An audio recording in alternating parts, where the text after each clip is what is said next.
Parents. Strange how metal calls to metal. Even your belt buckle sings of violence barely contained. This rooftop overlooks a city built on the bones of the forgotten. Parents, much like the camps I knew as a child.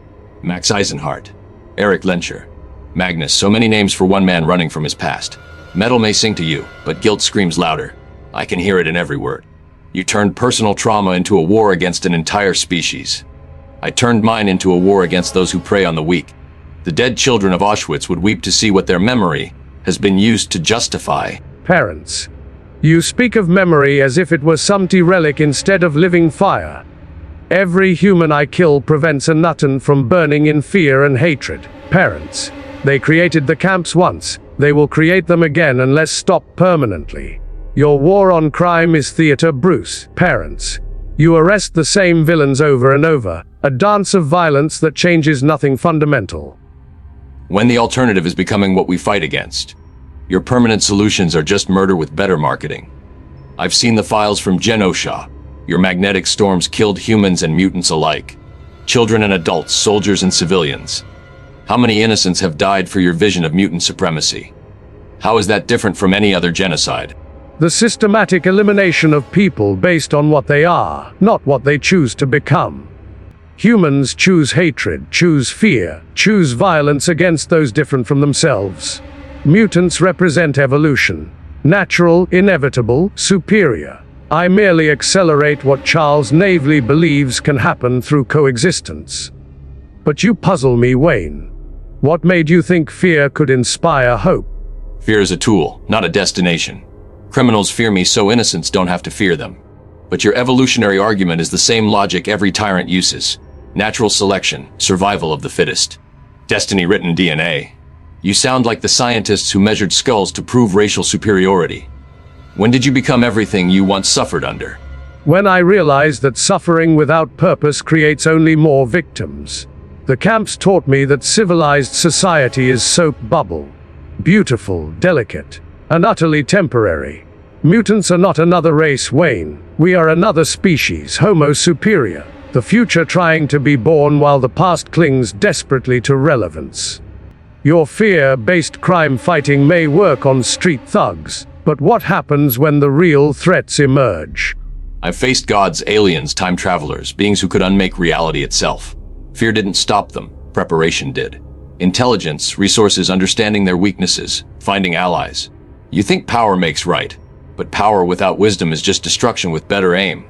Every tyrant in history believed evolution justified their actions. What makes your version different? Because I have seen what happens when the powerful show mercy to those who would destroy them. Genosha fell because mutants tried to coexist peacefully. The camps existed because Jews tried to assimilate quietly. History's lesson is clear. The oppressed must become the oppressor or face extinction.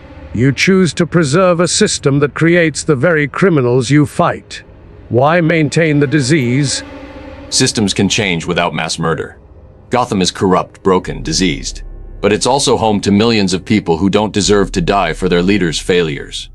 Jim Gordon proves good people can work within bad systems. Harvey Dent proved that even good people can become monsters when they embrace absolute solutions.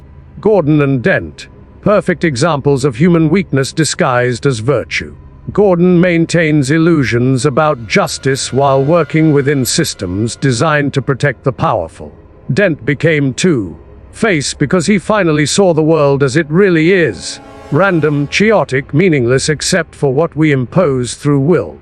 Even characters like Vegeta learned that strength without purpose becomes self-destruction. What purpose guides your endless patrol through Gotham's darkness? Preventing what happened to me from happening to anyone else.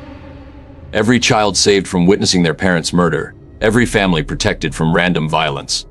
Every innocent spared the trauma that shapes monsters. Vegeta found redemption through protecting what he loved, not through conquering what he hated. Why choose conquest over protection? What would 8-year-old Eric think of what Magnus has become? 8-year-old Eric died in the camps along with his parents, his sister, his entire world. What emerged was something harder, colder, more realistic about human nature. Children have the luxury of believing in heroes and happy endings. Adults must deal with the mathematics of survival. You cling to that child's fantasy. That good will triumph if you just try hard enough, fight long enough, believe deeply enough. That child's fantasy built Wayne Enterprises, funds the Justice League, saves lives every night across a dozen cities. Hope isn't weakness. It's the engine that drives everything worthwhile. Your realism is just despair with a philosophy degree. You've spent decades proving that might makes right while accomplishing what exactly? Mutant human relations are worse now than when you started. Worse for humans, better for mutants who no longer cower in hiding. Fear has its uses, Wayne. You should understand. When humans fear mutant retaliation, they hesitate before attacking mutant children. When governments fear magnetic storms, they negotiate instead of building sentinels. Your hope has produced how many dead Robins? How many broken proteges? Every Robin chose their path knowing the risks. Every criminal I've captured served time in prison instead of feeding your body count. My failures are measured in lives I couldn't save. Yours are measured in species you're pushing toward extinction.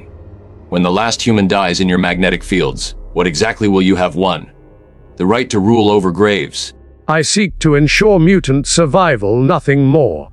If humanity chooses extinction over evolution, that choice belongs to them. But this conversation has been illuminating, Wayne.